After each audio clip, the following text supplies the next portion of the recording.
Assalamualaikum warahmatullahi wabarakatuh. Selamat malam teman-teman. Perkenalkan saya Kurnia Irawan Harahap, penulis buku Hanya Islam Sebuah Filosofi Hidup. Pada kesempatan kali ini saya akan membacakan buku saya pada bab 1 sebanyak 3 halaman sampai 4 halaman saja. Mari kita mulai. Pemimpin yang adil adalah seseorang yang berkata dengan sejujur-jujurnya, tanpa mengumbar janji-janji kosong. Bagaimana mungkin seorang pemimpin menjanjikan pemerataan ekonomi? Apa maksudnya pemerataan ekonomi itu, sedangkan kita semua sesungguhnya dalam keadaan kapitalisme yang kuat? Apa maksudnya pemerataan ekonomi itu?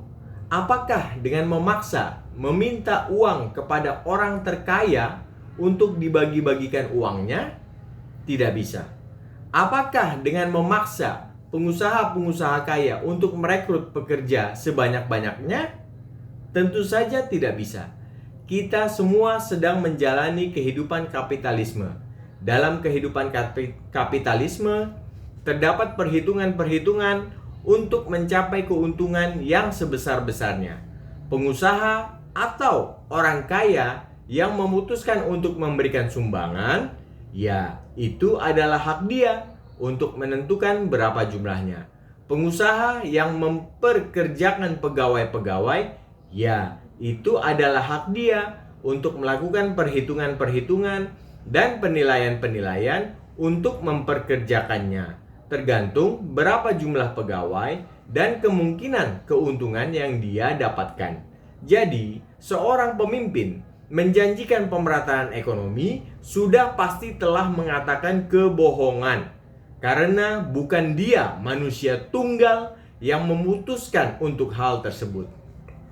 Hal yang menjadi permasalahan adalah ketika rakyat memberikan kekuasaan kepada manusia yang tidak memiliki keahlian untuk mencapai tujuan yang dicita-citakan. Apa tujuan yang dikehendaki oleh rakyat? Jawabannya adalah kesejahteraan. Dan ada pula yang mengatakan kemajuan.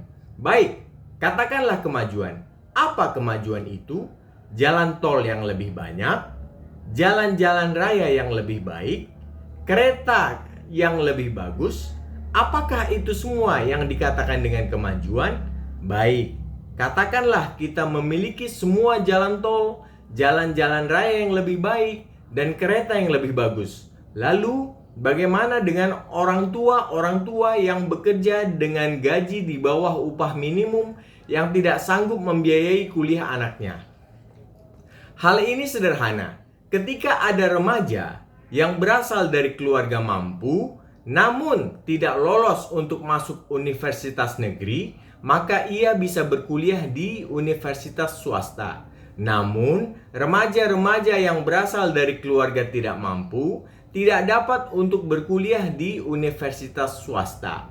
Apakah ini yang dikatakan kemajuan itu? Pilihan yang dimiliki remaja-remaja yang berasal dari keluarga tidak mampu tersebut adalah bekerja. Pilihan yang paling mungkin adalah menjadi pegawai supermarket. Katakanlah mereka bekerja sebagai pegawai supermarket. Berapa jumlah gaji pegawai supermarket? Upah minimum.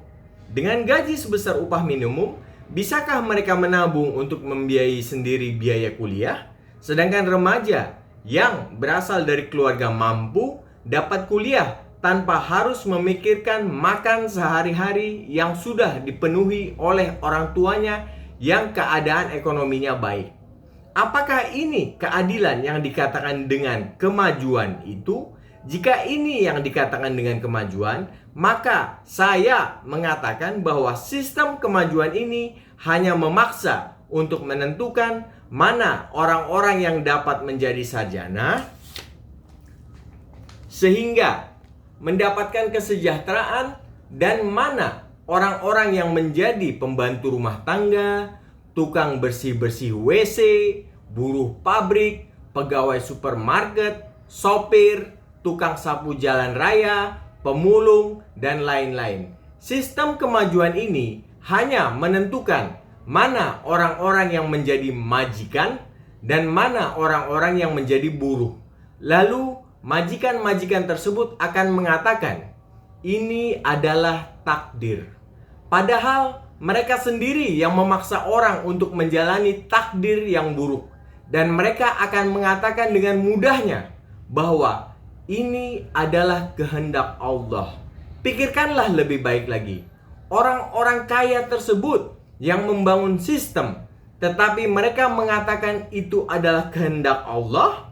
Sejak kapan Allah menentukan orang-orang miskin tidak dapat untuk kuliah di universitas? Apakah ada yang melihat Allah sendiri yang menentukan orang-orang miskin tidak dapat kuliah? Mereka telah mengatakan kebohongan. Pikirkanlah lebih dalam lagi. Andaikan Allah memiliki tangan, apakah ada yang melihat tangan Allah memaksa untuk menentukan remaja miskin untuk tidak kuliah sehingga hidup sebagai tukang bersih-bersih WC? Ya, sekian saja teman-teman. Selamat malam. Wassalamualaikum warahmatullahi wabarakatuh.